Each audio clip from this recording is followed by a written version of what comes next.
Mga boss, ito na yung Team A na line-up ni VP Inday para sa senatorial mga boss.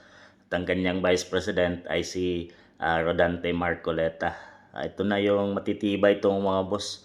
Ito yung magsusugpo sa mga buhayang nagkalat ngayon at nagtatamasa sa pera sa kaban ng bayan sa ating bansang Pilipinas mga boss. Sila ang tutugis dahil aasa tayo ngayon na puro investigation lang ang mangyayari dahil marami sa mga congressman at mga senador ang kalyado nila at pinagtatakpan nila ang katotohanan kung sino talaga ang totoong mastermind at totoong mananagot makukulong sa lahat ng pinagagawa nila sa bansang Pilipinas na malawakang corruption mga boss.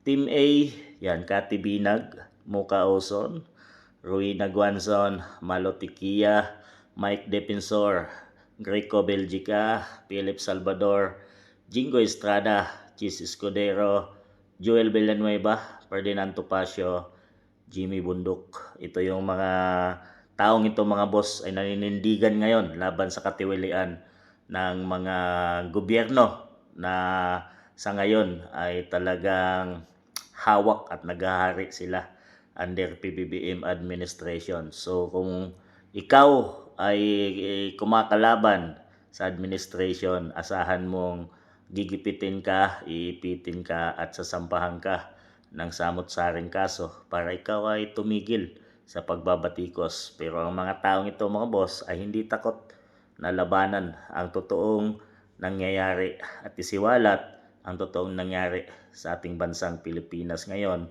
na pilit nilang tinatakpan at itinatago, lalo na yung mga mastermind sa mga flood control corruption ngayon mga boss, na billions, trillions na ang nawawala sa kaban ng bayan at ayun, pinaghati-hatian ng mga maleta ng mga gahaman sa perang mga taong itong politiko mga boss.